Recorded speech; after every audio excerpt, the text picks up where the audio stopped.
Well, good evening, everybody. How is everybody?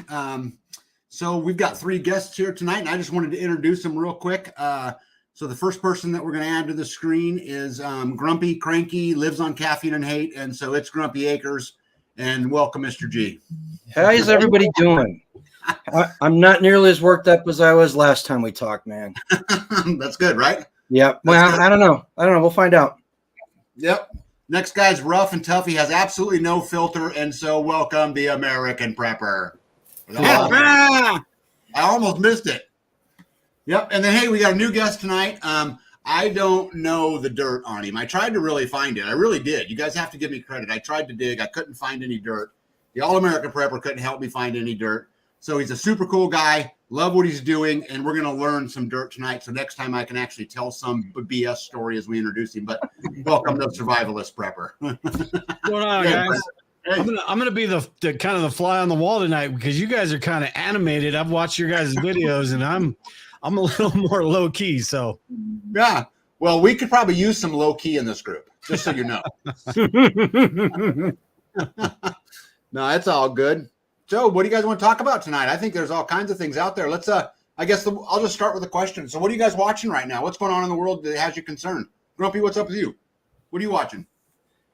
You know, quite honestly, the past week or so, not much. We were busy with the Okie Homesteading Expo and had a great time down there. That's an expo that if you're into homesteading, even prepping, they had a lot of stuff that was good prepping stuff too. I would highly recommend it. So we're recovering from that. Had a great weekend. Met some fantastic people, you know, and kind of put the world on hold for a couple of days, and we're just now getting back into it. Yeah, cool. So since he had a lame answer, All-American Prepper, what you got? I've been watching. You know, Canada's on fire. Mm-hmm. I mean, it's on fire big time. So I just been keeping an eye on them fires, seeing what the hell's going on with that. Well, they got all kinds of other fires going on too, do they not? I mean, with their digital dollar and, you know, the things that are going on up there, it seems like they're a little bit ahead of us in a lot of those things. I feel sorry for the people living up there. I wouldn't live in Canada. Well, actually, I'm not allowed in Canada, so I've been kicked out of Canada, and if I go back to Canada, they're gonna lock me up. So I ain't allowed to go to Canada. All right, Survivalist Prepper, what you watching? You know, it's kind of tough these days because it seems like it doesn't matter what direction you look, something's coming. So, yeah. and sort of along the same lines of Grumpy, during the summertime, and I'm nowhere near what you guys are at as far as the homesteading and all that stuff, but during the summertime, you get so busy, luckily, that you can't really inundate yourself with all the things that are going on. But you've got, I mean, you talk about Canada. I think Canada is just a sort of a beacon for what's possible down here in the next couple decades. Yeah. And you've got the digital currency, you've got the AI, you've got the misinformation BS and all that stuff going on. And it's just like, I think I watched, I think it was Grumpy, one of your older videos. I don't know how old it was, but you were talking about how there's two different classes here in the United States, or two different United States. And right. I think that's where we kind of are. And I think, unfortunately, like us and the people watching this show, it seems like we're losing at this point. But, you know, not to say that it's inevitable or anything, but it seems like the other side is just, I've seen some things recently that are sort of good that give me some hope. But a lot of the things going on, it just seems like, it's just headed in the wrong direction. A lot of great things that have happened in our society, and a lot of crap usually blame on the government and, you know, the powerful, the rich, the elite. A lot of things just going in the wrong direction, and it seems like there's, with all the money up at the top now, there's not a whole lot we can do about it. Yeah. Other than prepare. Yeah, you know, for me, I think the thing that I'm watching, the thing that worries me the most is this whole Fed now digital dollar tracking everything you're buying. They're going to make it really, really hard to do anything. I mean, they're going to make it really, really hard to survive, because then they can just hang the, your social credit score, the ESG system. They can hang that over your head and determine what you get and you don't get, and they can track it all. And so I think that the tyranny and that, grip, that totalitarian grip, probably worries me personally more than anything that's going on, at least right now. I used to think that we were winning that battle. I really did. And the whole reaction from the Marxists in the country and the going over the top, the doubling down on the gun control, the trying to take control with the money and stuff. I thought that was a last gasp effort, that they were losing. They saw that the window was closing. But I was listening to Nick Freitas. He does a live show once a week, and he's a Virginia state legislature guy. Really, really good guy, really well-spoken, ex-special forces, all that stuff. And they were talking about it. And you realize that a Republican president has not won the popular vote since Bush's second run at the office. And even then it was just barely. And they lost the popular vote the 2 times before that. So what that means is a majority of the people voting in this country believe that the Marxist way is the way to go. Mm-hmm. And think about it. We got an entire generation of kids. I say kids, they're in their 20s. But we've got an entire generation that's been raised on America is bad, Marxism is good. They've got this view of Marxism, socialism that does not jibe with history, and they're the ones that are going to be setting policy in the near future. So I think what Survivalist Prepper said is spot on, man. I really kind of disheartening to finally admit that, but man, you can't argue with the facts, man. Yeah. Do you guys think that, and I think about this all the time, and I don't mean to be, one of those guys that, prepping is going to become illegal and all that crap, right? I'm not that type of person that goes that route. But do you think with all the things that are going on and could aspects of preparedness, the stockpiling, the being able to store a lot of food, the guns, that's always going to be an issue, and the ammo. But do you think it's going to be harder and harder? Not necessarily, being a prepper, they're going to lock you up for being a prepper, but there are certain aspects of preparedness going to be sort of illegal, especially if you think about a social credit score or something like that, where if you buy this much food, what do you need all that for? You're taking away from other people, the whole Marxist thing. Yeah. Mm-hmm. What are your guys' thoughts on that as far as not necessarily prepping becoming illegal, but aspects of it? Because I see it sort of going that direction. Yeah. I'll be the first one they kill. Go ahead. Do it. I'll be the first one they kill. Put it that way. That's all I can say. I'll be the first one they kill. Yeah, I think the ESG system is very real. And I know it's real. Merrill Lynch is including it in statements today. And, some of their statements going on. There's a lot of companies that have actually been using it now for 15, 16, 17 years. You just didn't know about it because it was at the corporate world, level. Kind of behind the scenes, but I think with 100% certainty, they're going to make a run at controlling everything to include what you're prepping and what you're putting away, because they'll say, hey, because of your ESG score, you're only allowed this many credits this month, or you're only allowed. I absolutely see it. And I don't think that is conspiratorial at all. It's here. Yeah. It's here right now. It's going on now. I don't think they'll make it illegal. They won't have to. They'll just make it hard to do, to the point where you can't do it, which is why the whole building the community and building these alternative economies is so important right now, because we still got time to do it, and they don't have control of us yet, so we got to prepare the battlefield. Like I said, prepare the battlefield for the future fight. Yeah, that's a very good point, because it's sort of an outnumbered type thing. So the more localized you can be, the more you can get your, like Tag, you were talking about there, 900 people or so like that in a community you're putting together. Something like that could be necessary in just a couple of decades.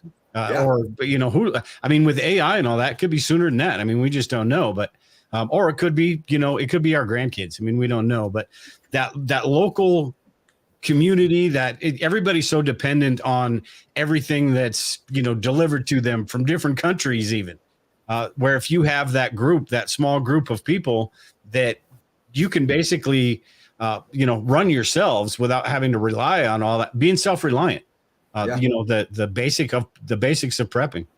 I think if you have that, you're going to be better off. Yeah, this is I got it whooped. I got that whooped. I can hunt hog. I don't have to buy anything. I really don't. I can stockpile 1,000 pounds of hog meat in 2 days. I think the I challenge. don't go to the store except for to buy soap. Yeah, you know what, All America Prepper, I think the challenge in this becomes, and understand this comes from someone who lives it. I live it every single day. And I went down this huge quest to get free. And we actually created, Survivalist Prepper said, because you don't know this, we created what we called the Ungovernable Score. We have this calculator that you can put in all these different inputs and it will tell you how free you are in the matrix. And it's super cool, right? We spent just a huge amount of time doing it. But anyway, what I learned is getting from 0 to 20 was really easy.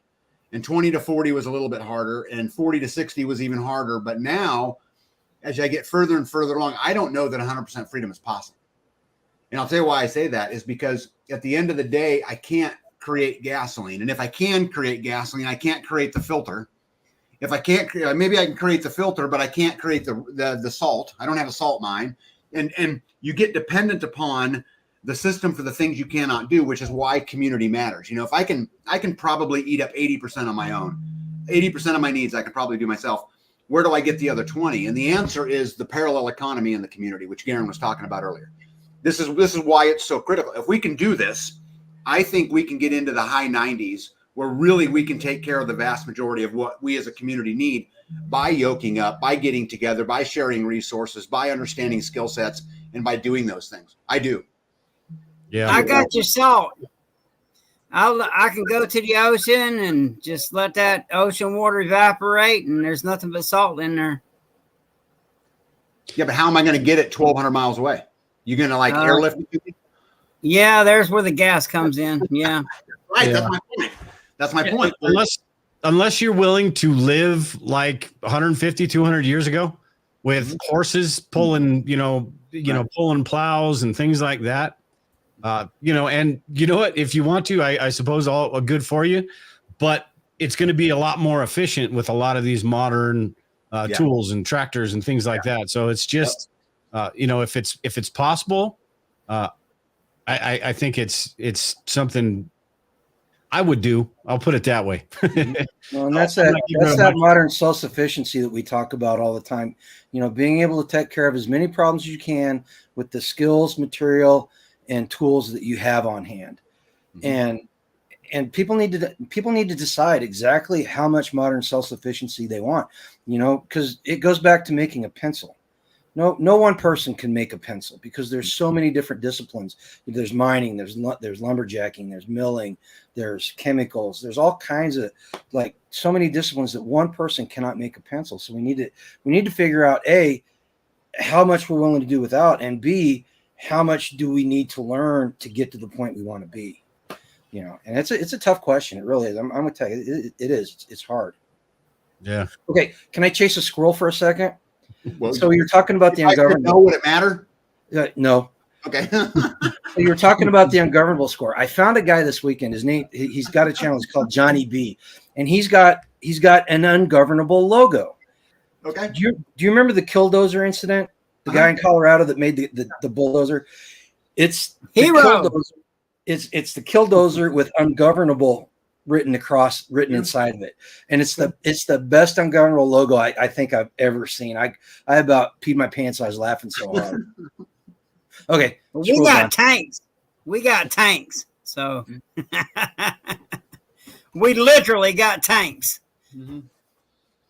Yeah, somebody was asking me where to find the ungovernable calculator, and it's on my website, lifedonefree.com, and it's just a super spreadsheet, right? There's all kinds of different ones on there that do feed to meat ratio, and just there's all kinds of really cool things in there. But they were asking, so if you just go to lifedonefree.com, you can download the ungovernable score calculator. It's just an Excel calculator.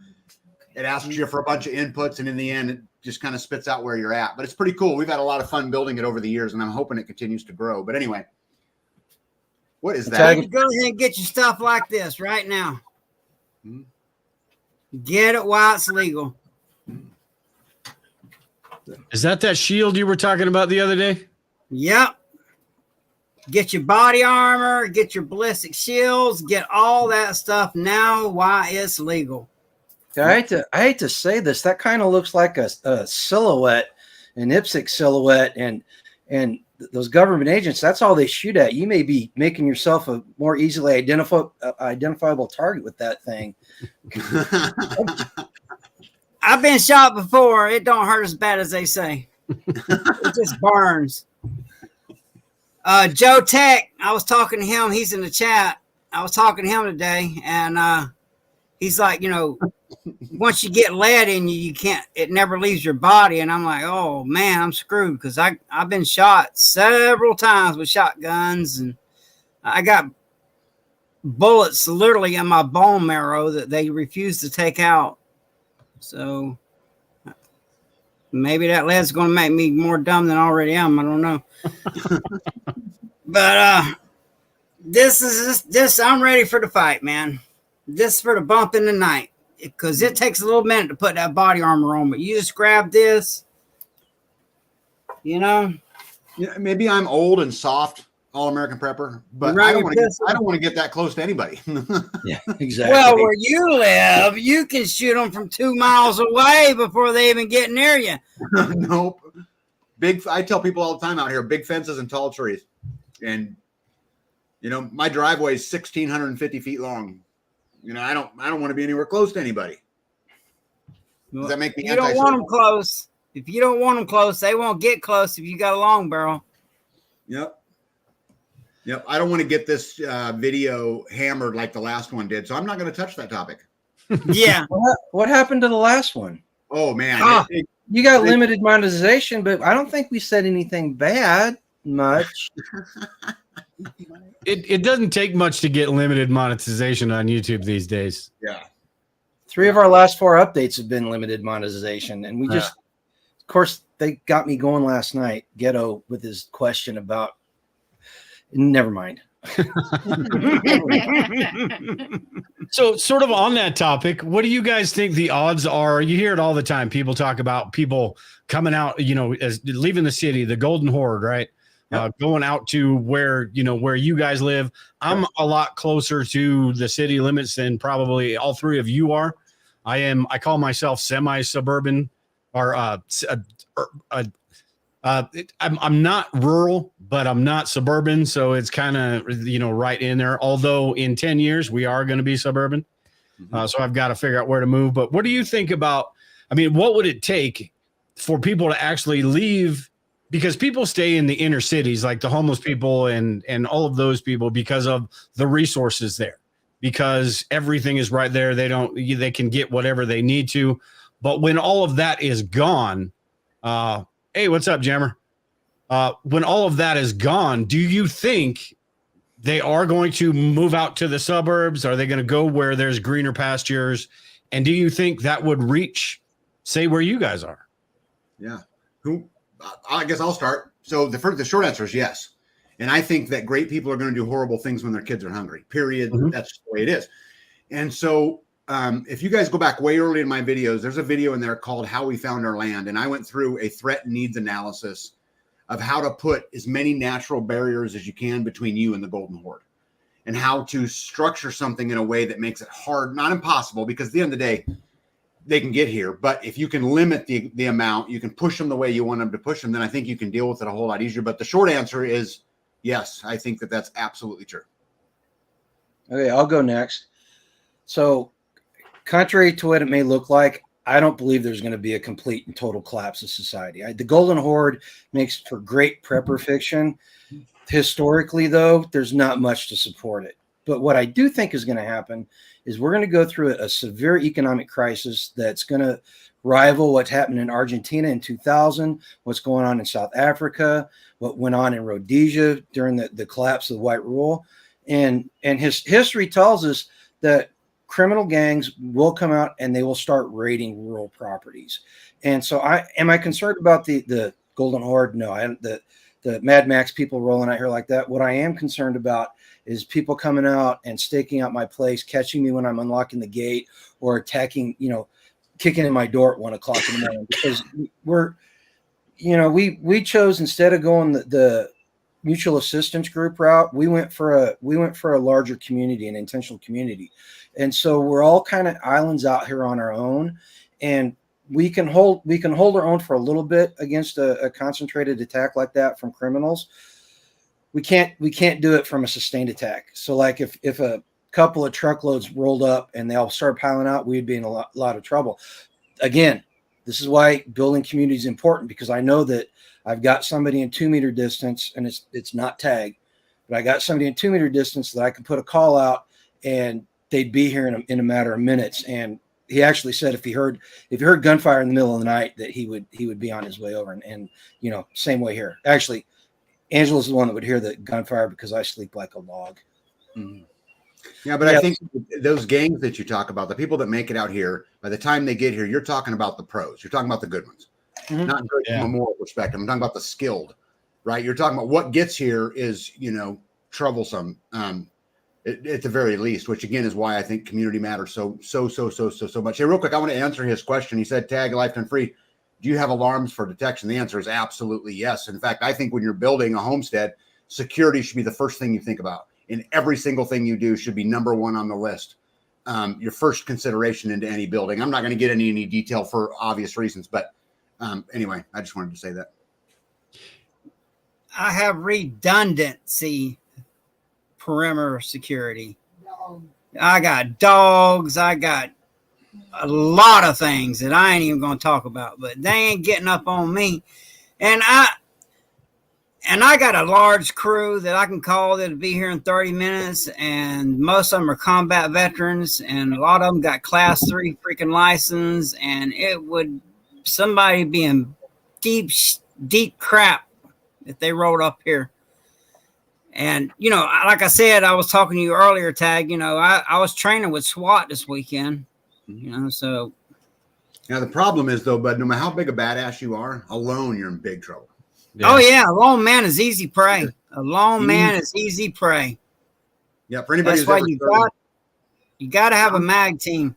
Yeah, I was a soldier. I know, you know, Garen was a soldier. I don't know if either of you guys served, but I was not a soldier. I was a Marine. Get it right. Goodness. That's a soldier in my book. Anyway, I was in the Army. He was in the Marines. But, you know, I know you can only be effective on watch so long. You can only take patrol, you know, there comes a time where you can't, you know, I worked 12 hours today outside on the homestead. If I had to go do a 5-hour, oh my goodness, I'm old, man. I ain't want none of that shit. No, thanks. No, thank you. Grumpy brought up a really good point too, because like the prepper fiction books and all the Golden Horde, the Mad Max type stuff, the things you like to read about, the movies we like to watch and all that, it's more about on any given day, I suppose. I mean, when things get bad, the odds of just localized groups, small groups of people that decide that, hey, we've got there's resources out here. If we're stealthy enough, if we get together, we can go get something out there. I think that's far more likely than the zombie apocalypse, right? Of everybody just leaving the city. And those people, like you said, are going to know what they're going to know more about what they're doing than the average Joe Blow that's waiting for FEMA to, you know, one of the trucks to come give them food and water and stuff like that. So, yeah. And that's the zombie apocalypse today.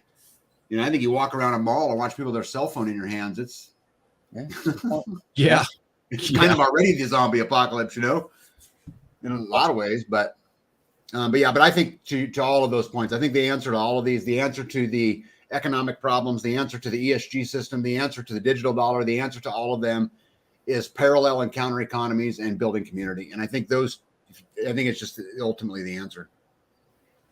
Yeah. And a couple of 5-gallon buckets full of thermite. There's no problem so big it can't be solved with the proper application of violence. Absolutely. Oh my goodness. I'm trying so hard not to get this video demonetized, and you guys are working your best at doing it. Hey, local prepper popped in, and if you guys didn't see it this morning, he aired an interview with Spags, and they talked about some really, really good and really important prepping stuff. Yep. You know, local prepper talked about the topic was homesteading is what every prepper should aim for. You know, you should try to get the self-sufficiency from homesteading. And he talked about in game theory, you've got your finite players and your infinite players, and you want to move away from that finite player where you're dependent on your stuff, and to the infinite player where you're dependent on your systems, the system, and not the stuff. And I thought, if you guys haven't had a chance, when you're done watching this, go watch that video, because they covered some really good ground there, and it's stuff that's really pertinent to what we're talking about tonight. Yeah, I haven't met him yet. Yeah, he's funny too. Yeah, I haven't met him yet. I think we've got a video with him. He says he's smart. Well, I didn't say that. I just said you were funny. Yeah, it's funny how people interpret things, huh? Self-licking ice cream cones. Yeah, right. Oh my goodness. I'm just blunt force trauma.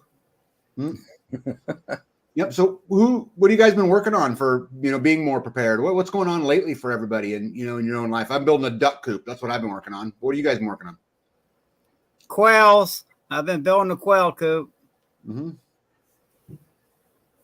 I've been working on trying to figure out, one, because I can't get my damn lawn to grow. So the prepper in me said, screw it, I'm going to plant food. Yep. So There you go.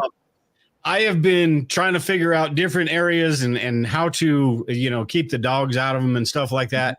So that's been my trying to grow enough that during harvest, right before fall or whatever, it is just a pain in the ass, because I got to can everything. We got to, store up for you guys have the same type of weather out here, other than all American down there in Florida, but you got to get through the winter and stuff. But that's my main thing, is the food, because one, it's just so much better for you, your own food, rather than the crap you get from the grocery store. And two, that is such a big chunk of money, other than like your house payment, mortgage for most of us have those. Other than that, that's a huge chunk of money that you pay monthly that could be really reduced. Now, granted, it's still going to cost you to grow your own food. You've got the water, you've got the sweat labor that you got to put into it as well. It's not free.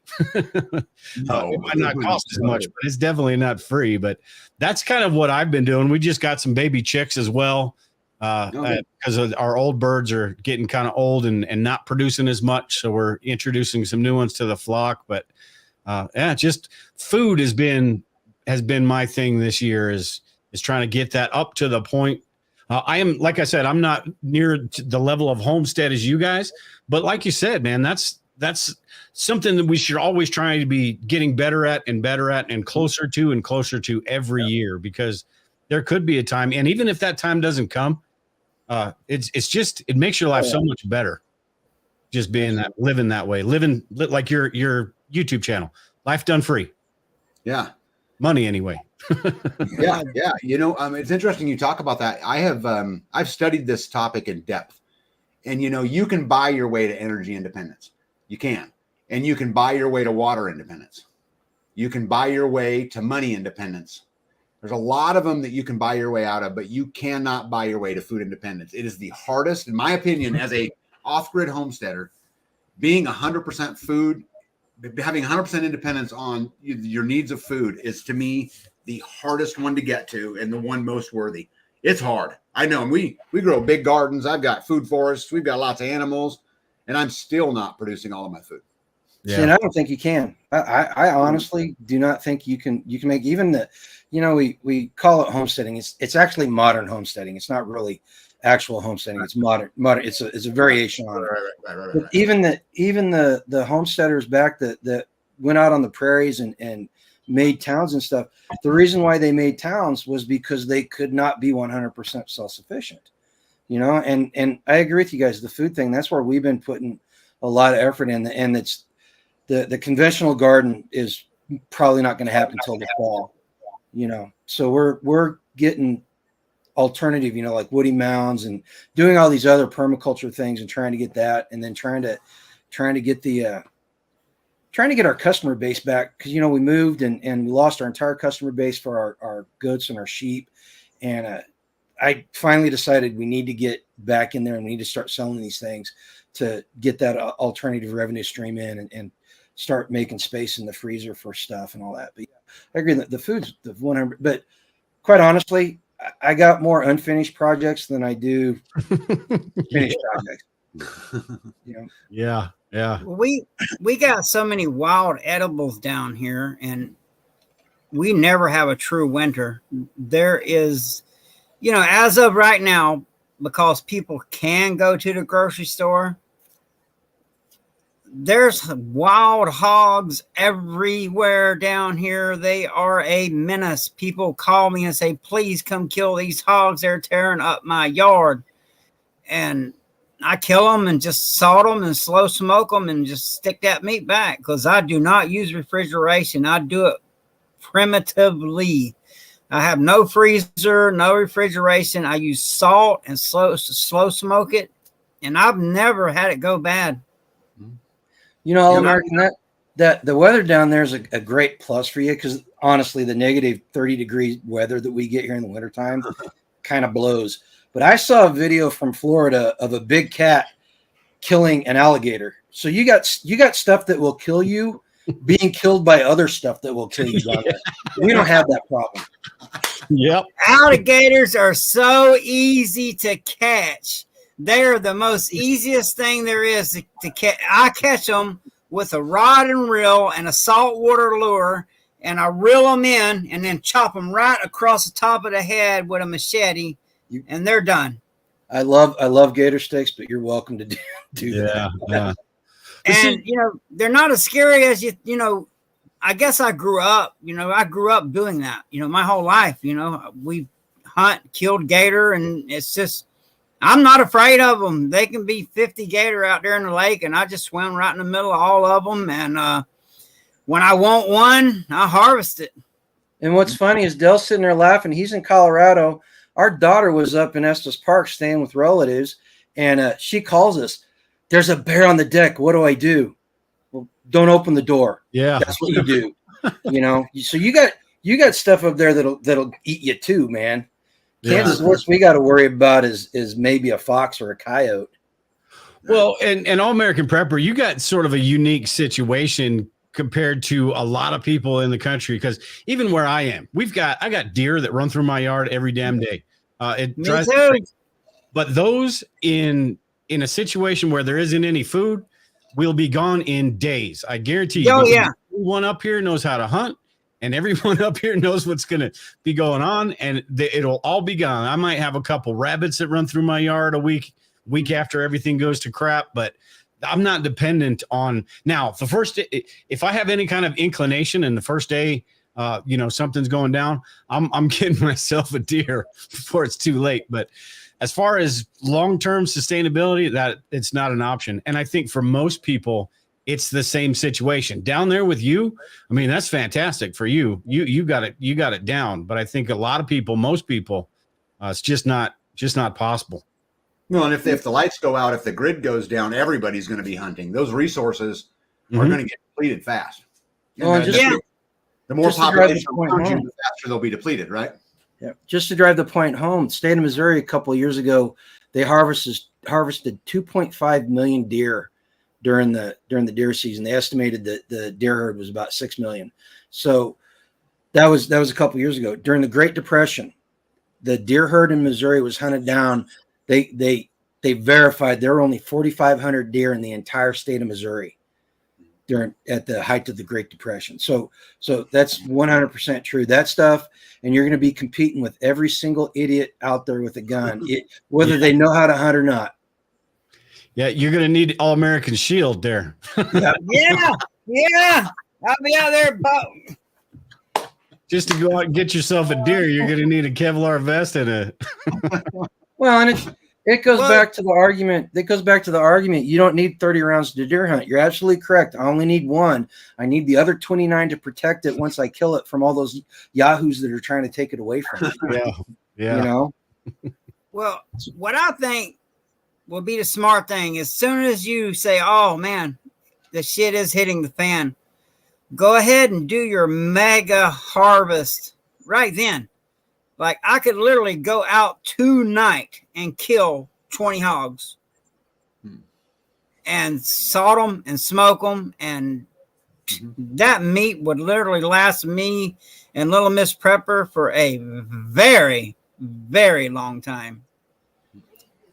Well, and I think and then, you know, a pellet rifle. When all the big game's gone, I'm a big advocate of a pellet rifle. Because when all the deers and all the hogs, you're still going to have rabbits and birds and possums and just with a pellet and squirrels. We call them limb rats down here, but just shoot them with that pellet rifle. It don't make much noise. Nobody knows you shot something, and you can get 1 million pellets, and they literally take up this much room, you know, and just hunt small, just sit in your yard, and anything that moves, shoot it and eat it. That's what I would do, and eat the weeds, because there's so many wild edibles. It is insane down here. I mean, you do not have to go to the grocery store if you know how to harvest wild edibles in Florida. They're everywhere. Well, and this conversation speaks to the fact that, you know, a lot of people don't hunt and they don't know how. And if you're serious about prepping and you're serious about homesteading, hunting is a skill you need to learn, and it is a skill. You just don't grab a rifle and go out and shoot something. It takes some knowledge of the local terrain and the local animals and all that in order to do it. And speaking of what All American was saying, the foraging and the wildcrafting, that, dude, we're learning that right now, and that's a tough one, man. Learning the list of plants that you can use and what they're all good for and all that, man, there's a lot of knowledge there that you could take an entire lifetime learning and still not know it all. Well, I'm blessed with that because my first mother-in-law was a very wonderful lady, and she taught me wild edibles, and I was like 14 years old, and that ever since then, you know, ever since I was 14, I'm 50. Ever since I was 14, I've been foraging and eating wild edibles that grow down here. So, and she was an angel. Now, the mother-in-law I got now, I would hate to have her looking through a rifle scope at me. Let's just put it that way. But I was going to say, be careful what you say, man. You got to see her on the holidays. No, hell, I don't neither. But hey, look, Miss Prepper, look at. No, they don't like me. I just guess I'm too manly for them. Oh my goodness. Yeah, Starla, American Prepper, All American Preppers in Florida. You got to man up. That's my motto. Man up. Wouldn't it be much easier? And maybe this is because I'm old and soft, and if that's the answer, I accept it.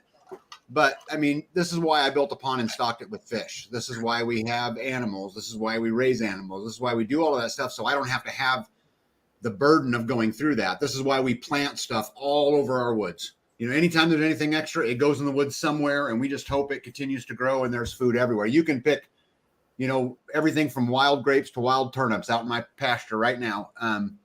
And just was to Garen's point that all prepping leads to homesteading. And I would take that a step further, that all homesteading leads to freesteading. Ultimately, you know, as you chase the freedom thing, you know, all the way down. But I don't want to have to compete with people, and I want to create my own environment. Maybe that makes me soft, but that's what I want to do. Well, but Taggart, not everybody has the opportunity to do that, though. I know, I understand, but that should be the goal, in my opinion. I agree. I'm 100% self-reliant. Like I said, the only thing I need is soap. That's it. And I'm sure I could learn how to make soap, but I like store-bought soap. We're sending you soap, homemade soap. That's my thing is soap. I mean, other than that, like she'll tell you that damn Sasquatch soap, I probably got 10 pounds of that stuff because I love it. The pine, you get the pine kind, and it helps keep the bugs off of you. Because down here in Florida, we got bugs, brother. Most everything else, you don't care. You'll bathe in a kiddie pool. You'll take a dump in a bucket. But when it comes to soap, you're a snob, huh? Yeah. That's where I draw the line. That's where I draw. You know, I can use a bucket. I can take a kiddie pool, but I got to have me some damn soap. That's all there is to it. So Angela Yoda's in the chat. She doesn't know this, but she knew part of it. So we bought a bunch of soap from Shelly at Two Old Crows because she makes some fantastic soap. Yeah. And we were selling it at our vendor tent, and we got down to like six bars last weekend. We got home from that festival, and I just took them all and stuck them in my cabinet because I didn't want to lose access to them. So, so yeah, it's just I'm right there with you, man. Good bar of soap goes a long way to making you feel better, man.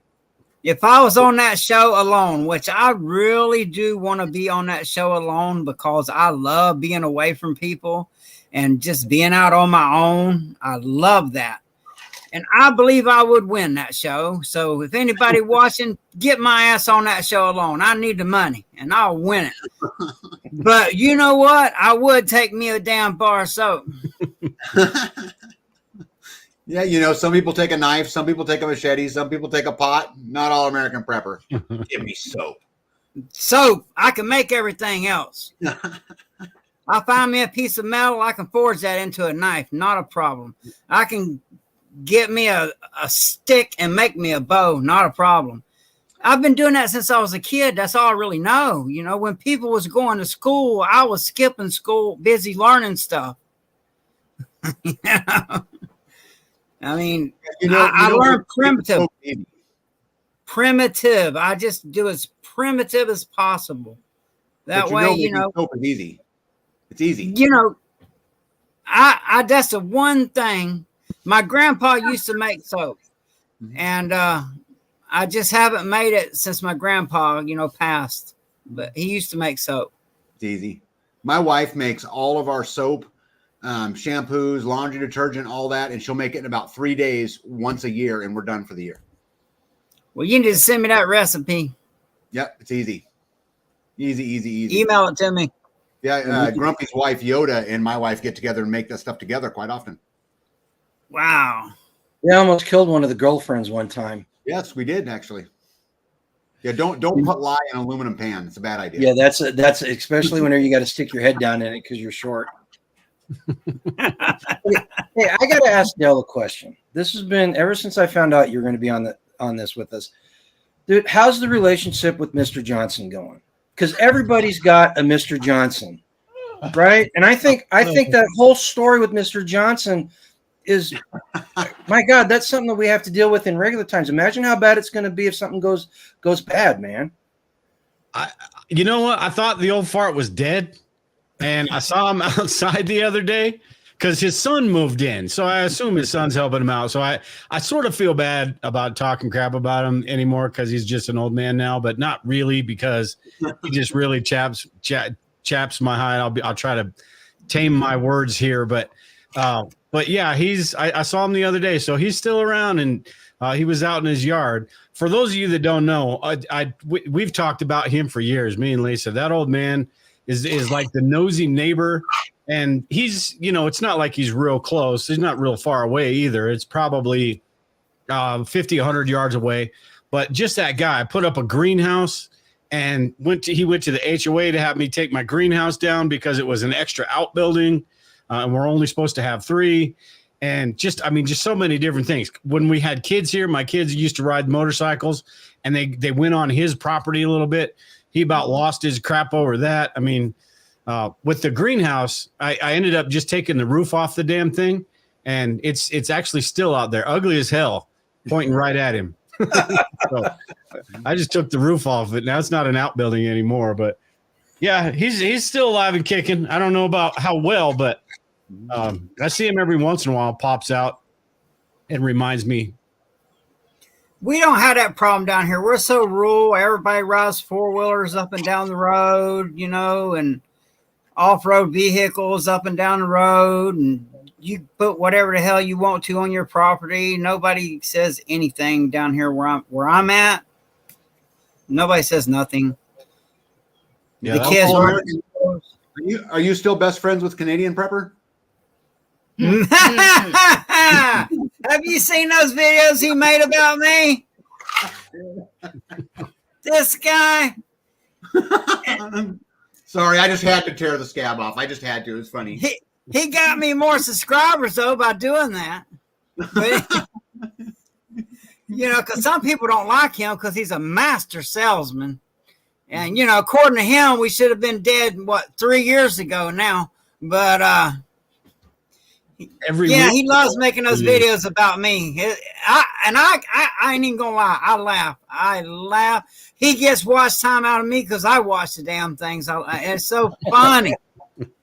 If you type in All American Prepper, his freaking video comes up before I come up. That's funny. I did notice that the other day when I was listening to some stuff. That's me. He's making fun of.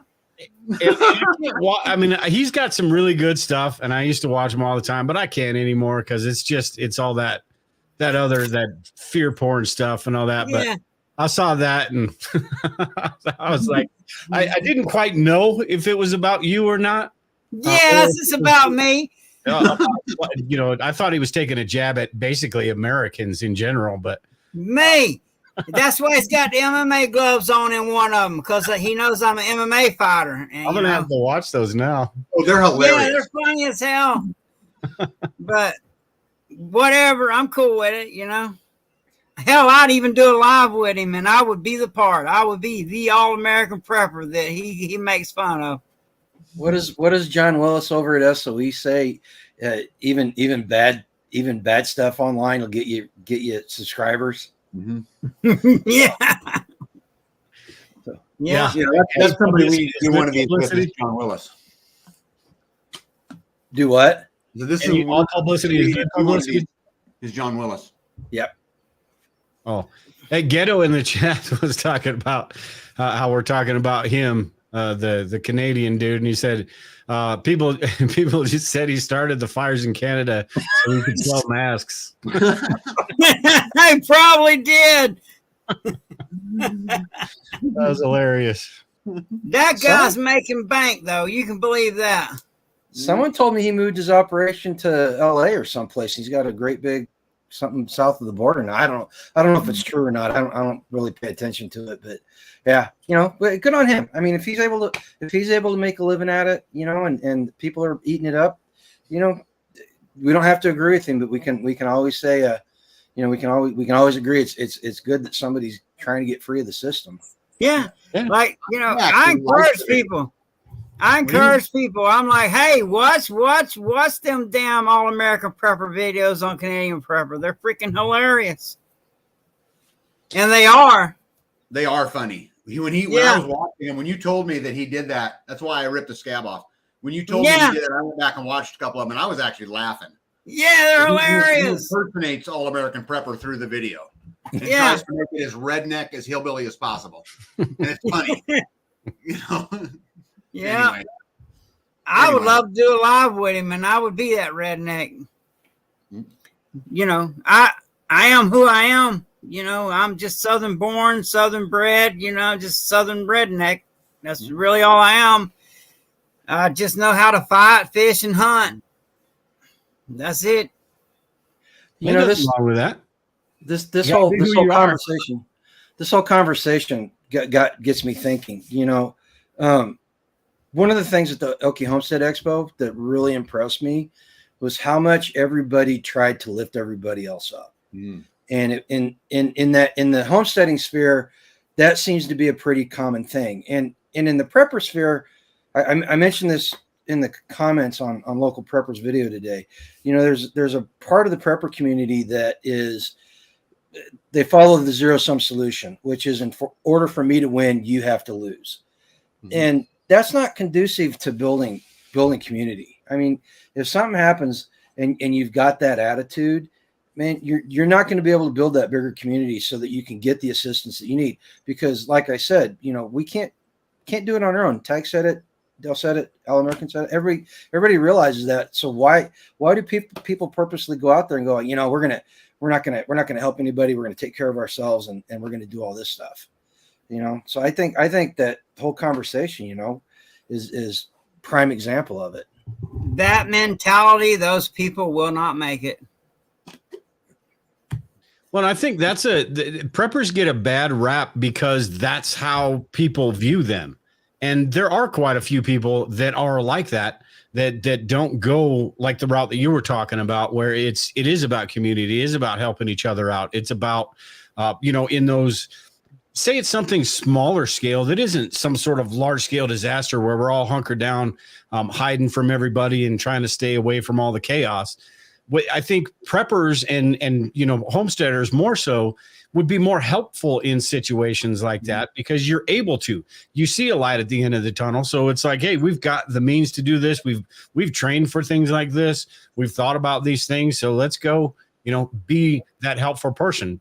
But the stigma about preppers, for the most part, is, the guy sitting in their basement, just hiding out. Maybe got the AR-15 pointed out the window at you when you come on their property, getting ready to, got caltrops in the driveway and things like that. And it's just not, that's there. I don't want to say it's not there, but for the most part, as you begin to evolve and you grow into preparedness, it becomes a lot more than just that, just the surviving a certain situation.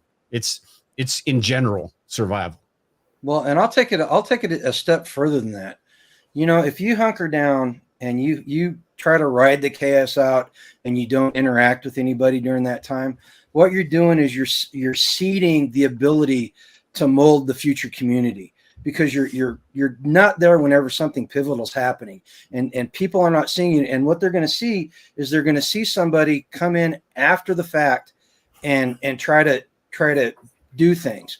What we need to do, and I'm a firm believer in this, and I understand that people don't agree with it.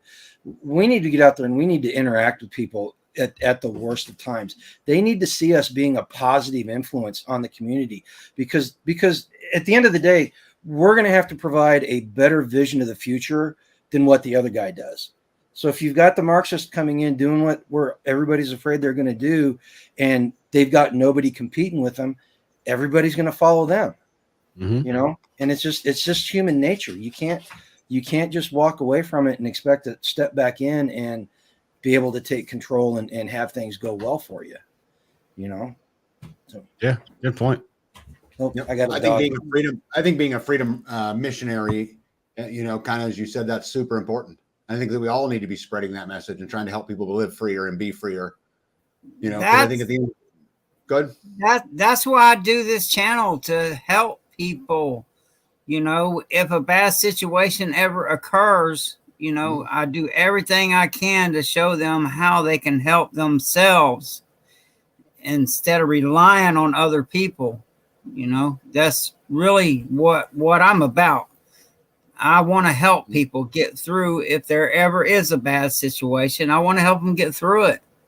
I don't want to see nobody starve. I don't want to, and really down here, there's no excuse to starve. We have plenty. And any of you guys want to answer Starla's question that I put up on the screen? Yeah, hold on a second. I guess the puppy just chased a bobcat off that was over by the chicken coop. Oh, literally within the last 5 minutes. That's why she was scratching at the door wanting in. She wanted to come in and show off for me, apparently. Angela said she saw the bobcat running off. So that's crazy. Wow. I'd eat that bobcat. That's what happened to that bobcat. It ended up on the grill. I'm sorry to interrupt. That's first. We've been out here almost 2 years. It's the first time that's happened. I would take care of that bobcat and it'd be on the grill. Yep. Yeah, that is a little concerning, because now you got to wonder, is it going to be curious again? Is it coming back? Yeah. Yep. I would be. I would with that. So I'll be the first to kind of go with that one. The 80-20 rule. I always intend to, when I start something out, or when I'm thinking about, okay, what do I need to do here? What do I need to do there? I always try to figure out that, what is going to give me the most bang for my buck, that 20% of things that are going to give me 80% of the results. But because there's so many different things, especially in the summertime, spring and summer, so many different things going on, I try to focus on one thing, then something else pops up, and then something else. Or I just get kind of excited about doing one thing and spend so much time on something that really it was more for me than actually becoming more prepared, because it really, I spend 80% of my time to get 20% of the results on something. So I try to, I have the intention to usually, but rarely does it actually work out that way. But I think it's probably more of the 50-50 rule for me. Yeah. Anybody else have a comment on that? G? I'm in the same boat as Dale. I always intend to, but no plan survives first contact with the enemy, and life is the enemy here on the homestead. So yeah, I never even come close to it. Yeah. Everybody's got a plan in a fight till they get punched in the face. Yep. Yeah, I suppose on a homestead, your plan gets dictated to you, correct? Yes. Yeah. Yeah, a lot of times. Yeah, it's dictated by the weather, it's dictated by the cycle, it's dictated by the sun, but it's also dictated by the event. You know, we were joking today with Indiana Mike. I just got 2 new livestock guardian dogs, but because I got them, I need to get them bonded with the sheep and not with the humans. So I've got to get the sheep in their portable pen. So I've got to get the barn built. Well, I can't get the barn built because I got to get the fence up. So I got to get the fence up. And so, all I really want to do is finish my kitchen table I started, you know? And so it's just this incredible circle. And G's over there shaking his head. He knows exactly what I'm talking about. We call it here the ripple effect, because every single thing that happens has some other outcome and some other thing that becomes dependent upon that one thing. And, you know, I was going to build a table 2 weeks ago and I started on it. Then the dog showed up. I had a birthday and my wife got me some guardian dogs. And guess what? I'm now building fence. So the upside of that, correct me if I'm wrong, Tag, the upside of all that is you get really excited when you actually finish something. It feels like it's so rare. 10 times better than normal. Yeah. So rare. I got another, I wanted to put this one up here too. This is from, Rain Country's channel that I follow. We've gotten to be good friends over time. And she says before she started her channel, she was afraid to put herself out there so publicly. But then again, the more we get on board, that is one less person we need to worry about. I think that's a good point to your point, G. I wanted to make sure I put that up there. Yeah. Heidi's a really smart lady. And if anybody wants a channel that shows you how to make, you know, potions and witchcraft, that's a good one right there. No, my wife loves it. My wife watches every video religiously. Yep.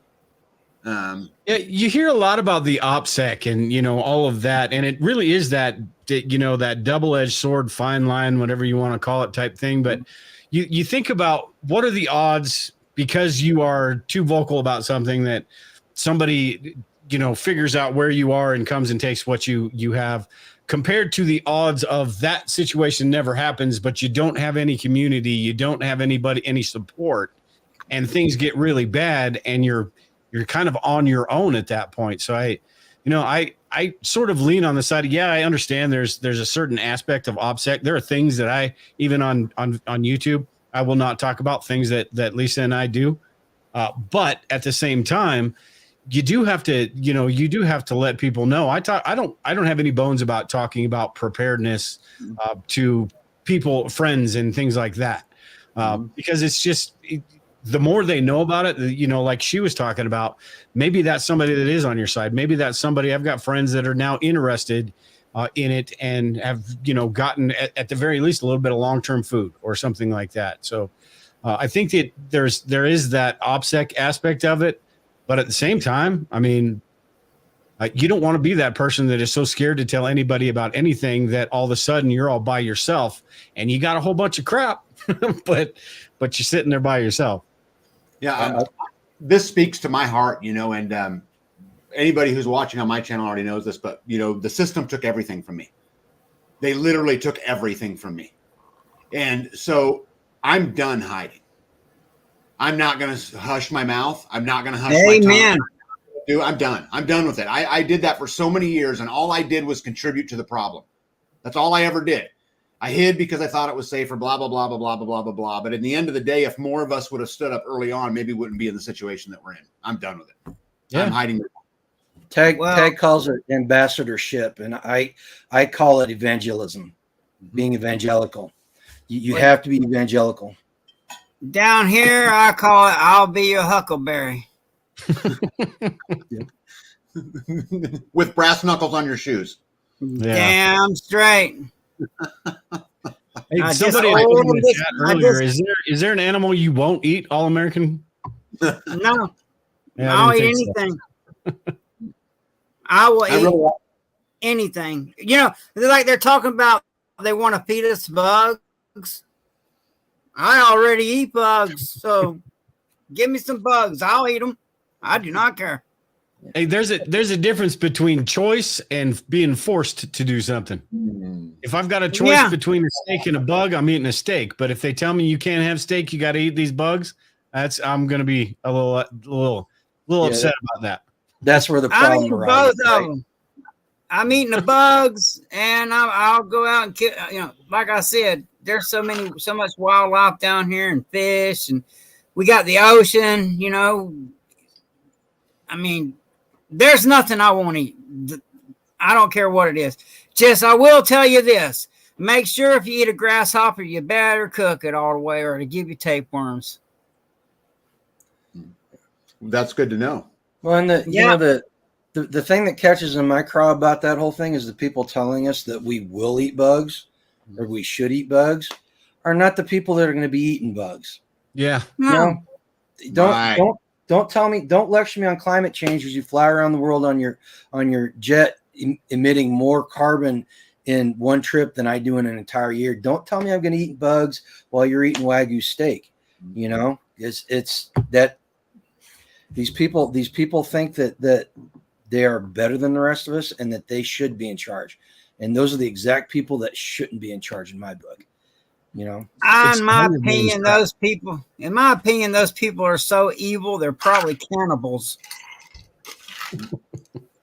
I like Ray Country's comment. She said she swallowed the dog to catch the cat, to catch the bird, to catch the spider, to catch the fly. That's homesteading. If anybody wants to know what homesteading is, that's homesteading right there. That's all it is. It's right there. That song will tell you everything there is to know about it, in my opinion.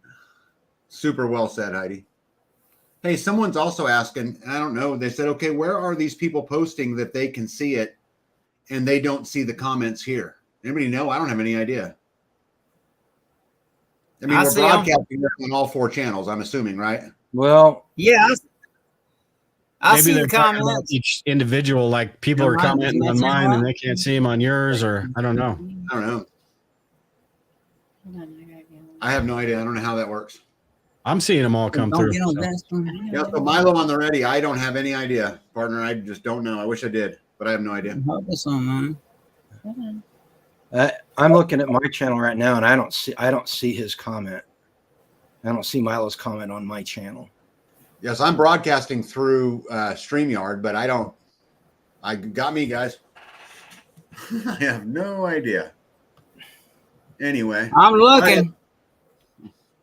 Hey, we're at an hour, and so I don't want to drag this out too long so everyone's tired, but I'd like to hear some advice from all of you guys on what people should be doing today. With all the craziness going on in the world, and I think, Survivalist Prepper, you said it really, really well when I said, what do you watch? And you're like, how the hell would I know? There's so much going on out there in the world today. I'd love to hear from your guys' perspective what you think people should be working on right now. Well, he's asking. Oh, go ahead. I was just going to say, somebody, Batshite Crazy said in the chat, do live chat, not top chat. Maybe that was part of the answer for whatever reason. Oh, good call. Yeah, good call. Maybe that works. I don't know. Sorry, All American. Go ahead, man. No, you're good. Well, just be prepared, not scared. Just be a student. Open your mind. Turn the damn TV off. Quit listening to this mainstream propaganda. And just get out of the system. Grow your own food. When you plant a seed and it grows and you can eat it, there's just something so wonderful about that. When you go hunting, like I have a video. If you look at my videos, I don't know if you guys seen them, those big old bucks I got with a bow. There's something really satisfying about that. And I got them with a bow I made myself, not no store-bought bow or any of that. I made all that myself. The arrow tips I made out of a broken piece of glass. Just become self-sufficient, self-reliant. Like he said, Grumpy said, you got to know how to hunt. You don't just go out there and do it. It's a learning process. It's just like gardening. People's got a seed bank saying, oh, when the apocalypse happens, I'm going to grow a garden. If you ain't grow the garden, you're not gonna know what the hell you're doing. It's not gonna work. Yeah. You know, just do it now, practice it now. And it's just such a wonderful feeling. For me, it's such a wonderful feeling, you know, eating that deer, eating that hog, you know, eating whatever I harvested, eating the weeds even. And, you know, I just am bartering, you know, hog meat for some shit. You know, it's just wonderful being a free man. It's wonderful being a free man. I think for me, it's sort of along the same lines, and it's, you know, think locally about things. Think about your personal situation, your family, your friends, your community, all of that stuff, because all the outside noise, I mean, there's a lot of things that could happen. There's a lot of things that I pay attention to, but my thing for the longest time, ever since I've been doing this, is economic stuff. And that's probably because I grew up poor with no money, and that going back to that type of situation is always on my mind. So it's being able to kind of hedge my bets before something like that happens. And I think when you think about what disaster is likely and what disaster isn't, it is something that is more slow rolling, something that affects you, a slow burning type situation. If the grid goes down for a week or so, we've probably got that. You know, most of us, most of us preppers anyway, probably have that. But if something lasts for a couple years and all of a sudden you don't have the money for the food, and you don't, I mean, just a lot of things that could happen during that slow rolling type thing. So that's kind of what I worry about, is just get the things done that I can, the core prepping, the core preparedness essentials. And then, you know, pay attention to all that other stuff, but don't let it consume you to the point where you're so worried about one thing that you're getting blindsided by something else. And make sure that all your preparedness, you know, you got a year's worth of food, great, but make sure you've got water and everything else, and all the security and everything's got to be covered. So that's kind of where I go, is just when I get kind of stressed out about some of the crap going on, I kind of go inside and just try to figure out, okay, what can I do to kind of help me feel better about the situation, know that I'm working on getting things done. That's kind of where I go. But there's a lot of things, man. It's almost too hard to, you know, pick one. It's almost hard to rate them, like which one is worse than the other, because it seems like we're staring down the barrel of a shotgun. Yeah. Okay. But before I tell you what I think everybody should be doing, I want to touch on a couple of things that those guys said. Number one, to the training aspect, All American's absolutely correct. And I would add to that, there are people out there that know how to do these things, and they are more than willing to take your money to teach you how to do it. So if you've got the income and you can afford to pay somebody to teach you the knowledge they have, do it, because you're going to learn it much quicker that way. If they're a good teacher, I mean, be careful. Just don't throw money at anybody. But if they're a good teacher, you're going to learn it much quicker that way than learning it by yourself. And then what Dale said about the financial freedom, man, I'm here to tell you our journey over the last year and a half. You know, we were financially free aside from the mortgage and a little bit of debt before the big thing happened with the mandate and all that stuff. And not having all that excessive debt gave us options. We had so many. We had the option for me to quit my job and find another one. We had the option to sell my house and buy a different piece of property. We would not have been able to do that if we were up to our eyeballs in debt. So there's a second thing. Dale's 100% correct. You hit on it absolutely. Financial freedom is so important, especially right now as they're debasing the dollar, and those dollars sitting in your bank account are becoming less and less valuable. You know, I'm not a financial guy, but turn money into assets as much as you can right now. Okay, I agree with that. Now, what I think is the most important thing, and if anybody that's listened to my channel for any amount of time I'm going to sound like a broken record. Build community. Building community, I can tell you from personal experience the last year and a half, having a community behind you when you go through something traumatic like SHTF, and it doesn't have to be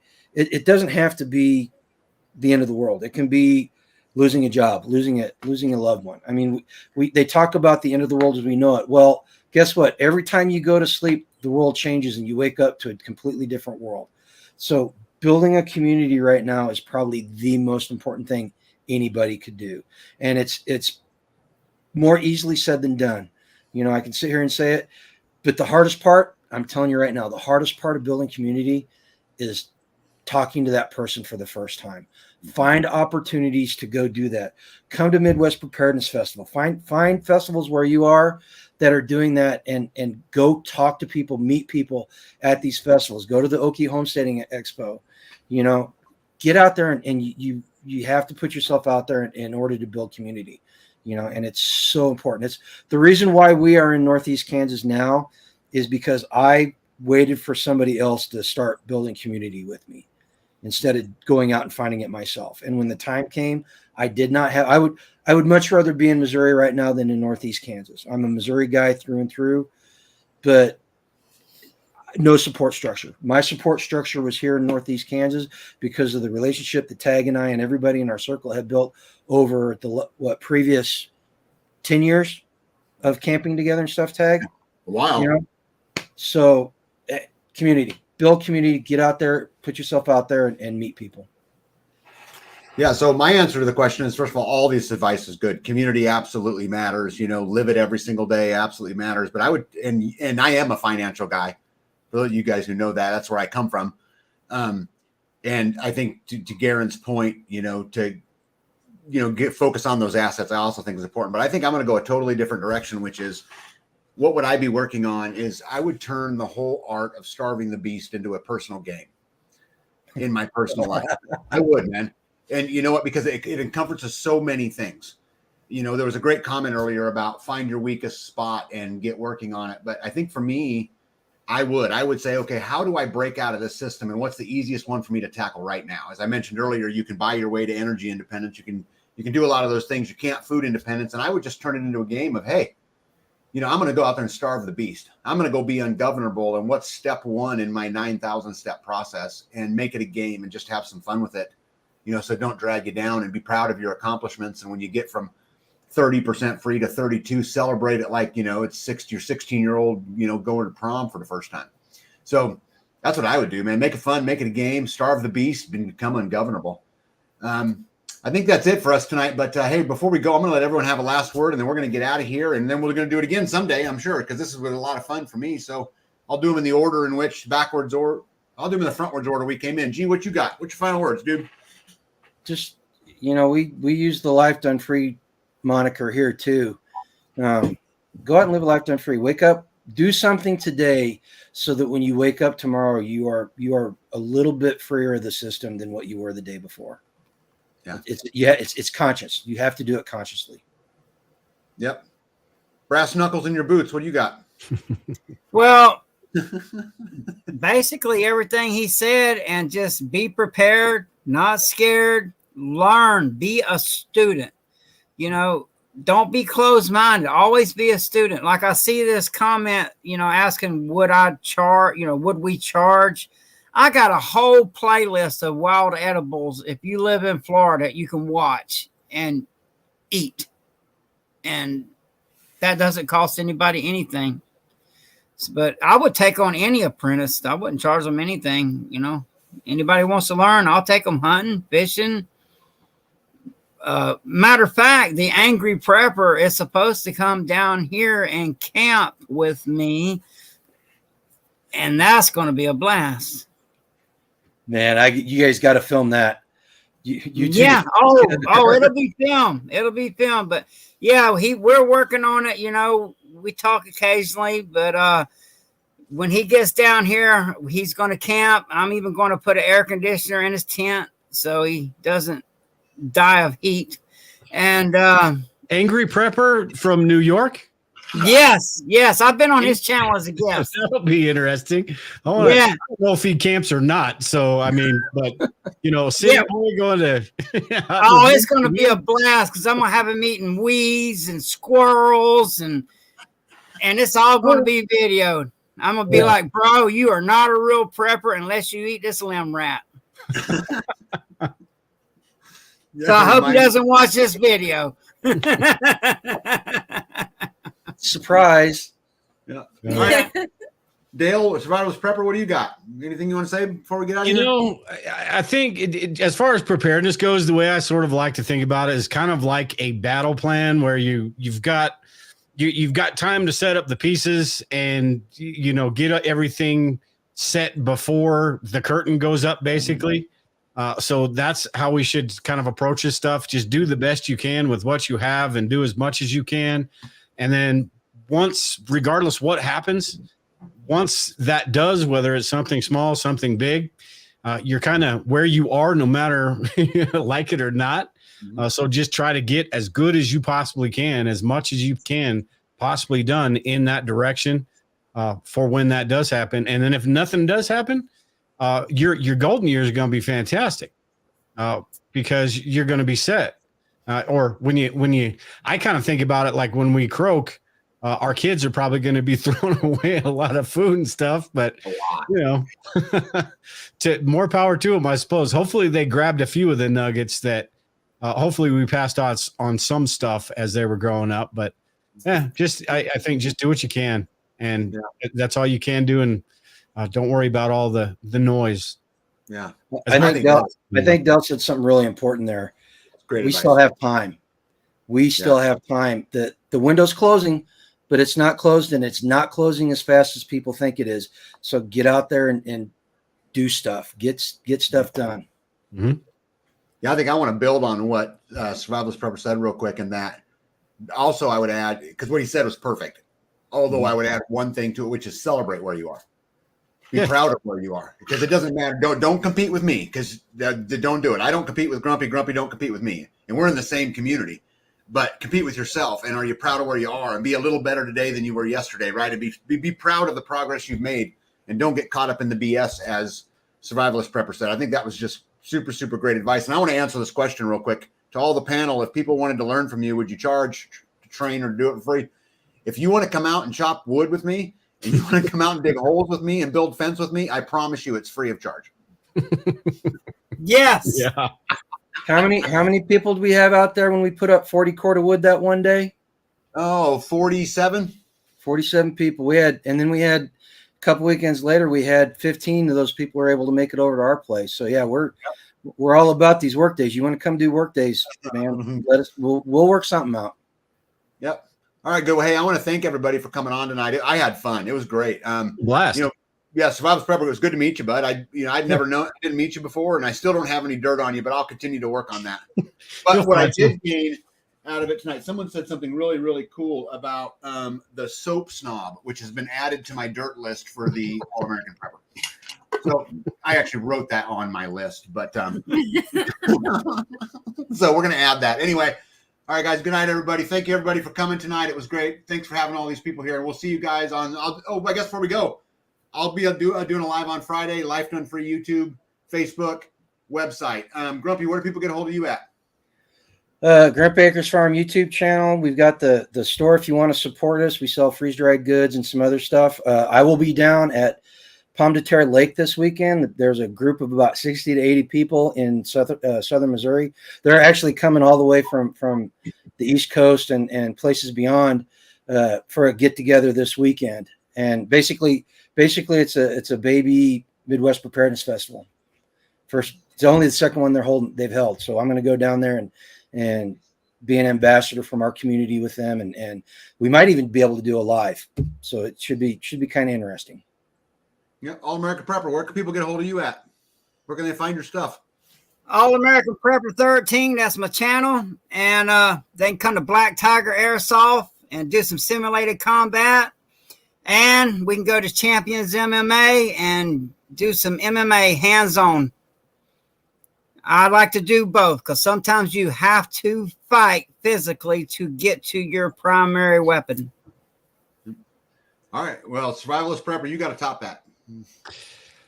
I don't do much of the MMA, but I do prep a little bit. So you can find me just Survivalist Prepper, YouTube, Twitter, Facebook.